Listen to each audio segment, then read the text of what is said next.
hijo tiene síndrome Down, nos dice Gabriela Hernández, que está aquí en el estudio de Mamá en Construcción, y está con nosotros alguien que sabe mucho de estos temas. Incluso ella ha desarrollado un modelo de intervención psicopedagógica para personas con discapacidad, tanto severa como múltiple. Ella es Gabriela Soule.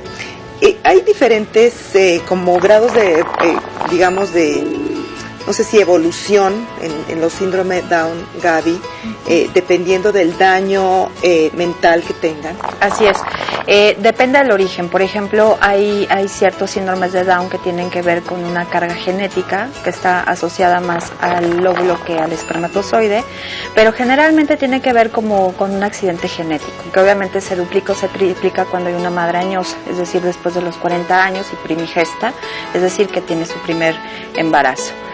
Sin embargo, sí es cierto, dependiendo de cómo se dé este síndrome de Down, nosotros lo clasificamos en tres: es el leve, el moderado y el severo.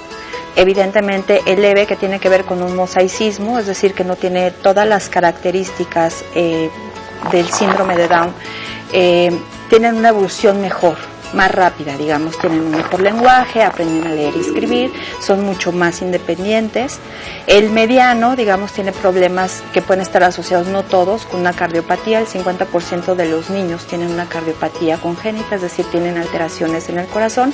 No todos tienen que operarse, pero sí, por ejemplo, hay características como la macroglosia, tienen la lengua un poco más grande, por eso tienen problemas en la articulación de la palabra, y sus extremidades son más pequeñas, es decir, por eso tienen problemas de coordinación, y esto dificulta un poco la situación de su desarrollo psicopedagógico, de su desarrollo de aprendizaje.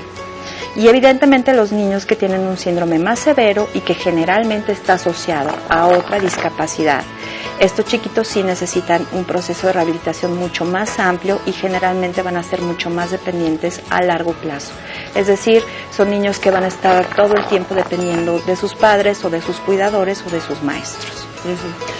Ha despertado ya, digamos, al sexo, a la sexualidad, Benjamín. Ya le empiezan a interesar las cosas de las chavas. Te ha reportado que le gusta alguna amiguita, alguna compañerita, en fin. ¿Tú crees que ya despertó a esto? Mira, como tal, no. Ya se está desarrollando biológicamente, sí. Y he cuidado mucho realmente en casa, sus casas, he cuidado mucho de cuidarle su inocencia. Si no vemos determinadas películas, determinadas caricaturas, la verdad sí soy muy selectiva en ese tipo de cosas, la forma de hablar, chistes, todo eso.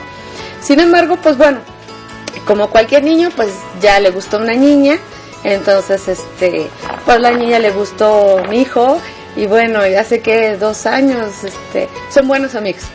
Todavía no se han hecho novios. Todavía falta, sí, pero pues bueno, esos destellos como te comentabas, estoy consciente. Cuando me dijeron a mí los doctores, no se preocupe, señora, biológicamente se desarrolla completamente y tiene y yo, ¿qué hago? ¿Cómo lo puedo manejar? Entonces en ese momento, pues bueno, a leer, tomar cursos y esto, porque pues bueno, es niño. Fuera niña, pues bueno, ya uno más o menos sabe, ¿verdad? Pero niño, ¿qué hago, no? Sí, porque va a querer eventualmente estar con la chica, con la novia, ¿no? Y yo no sé si estos chicos también puedan engendrar, no sé si... En el caso de las niñas sí, hay posibilidad de engendrar, pero los niños no. Pero bueno, su interés sexual va a ser el mismo, y de hecho es particularmente de llamar la atención que los niños con síndrome de Down son demasiado querendones. Exacto. Les gusta mucho tocar, les gusta mucho expresar sus emociones, y entonces sí hay que tener como no cuidado.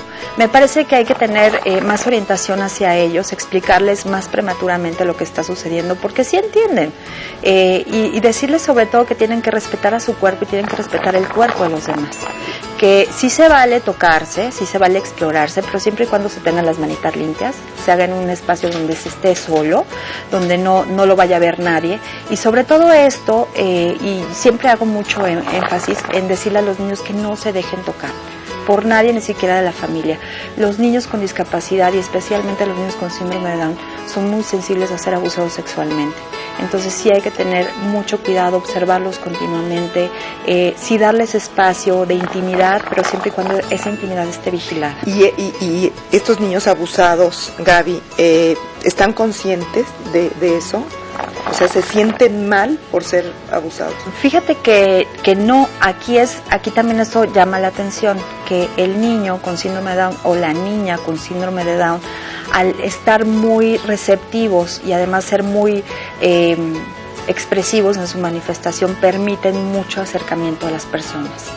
Pero si este abuso se da de una manera violenta, como en cualquier otro tipo de niños, sí se pueden dar cuenta. Generalmente los pederastas y generalmente las personas que abusan de las personas con discapacidad lamentablemente tienen muchas habilidades para poder manejar la circunstancia de engatusar al niño y que el niño se sienta bien, sobre todo el niño con síndrome de Down se siente identificado, le guste, sienta placer. Es por eso que es responsabilidad de los maestros, de los padres de familia sobre todo y de la mamá, en este caso de Gaby, de estar vigilando esta circunstancia y sobre todo advertirle. Yo entiendo esta parte de conservar su inocencia, pero también es importante que le adviertas cuáles son los cuidados que debe tener, sobre todo para prevenir cualquier tipo de abuso o de violencia hacia él.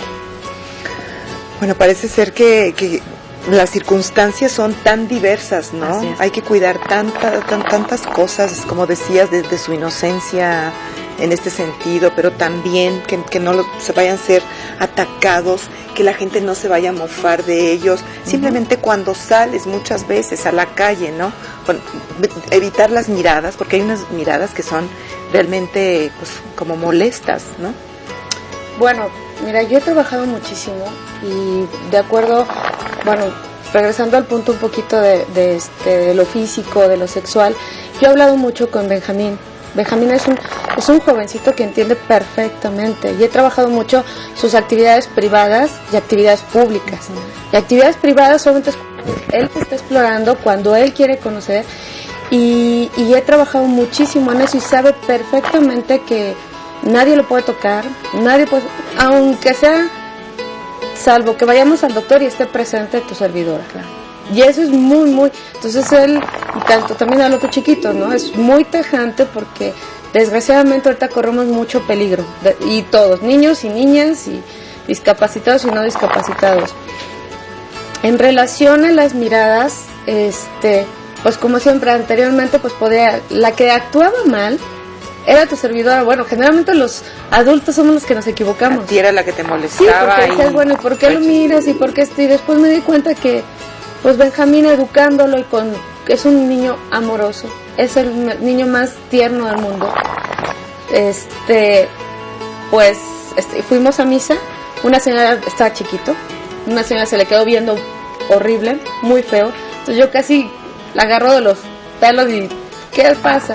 Pero no, él agarró, se le quedó viendo, tenía 2 años de edad y la abraza. Ay, mira, qué tierno. Pues como ese todos los aprendizajes que como nos has dicho y has compartido en este programa, Gaby, Benjamín te ha dado. Gracias por venir aquí. Desgraciadamente se nos acabó el tiempo de la emisión, pero yo creo que tu ejemplo es una gran historia de vida para muchas madres que están en las mismas circunstancias que tú. Gracias, Gaby, por estar aquí. Gracias por invitarme. Y gracias por tu orientación, Gaby Soule. Este libro de papás especiales para niños especiales se los recomendamos muchísimo, y los que vienen todavía, en los que Gaby Soule está trabajando. Gracias, Gaby. Gracias a ti, un placer. Queridas amigas, hasta la próxima.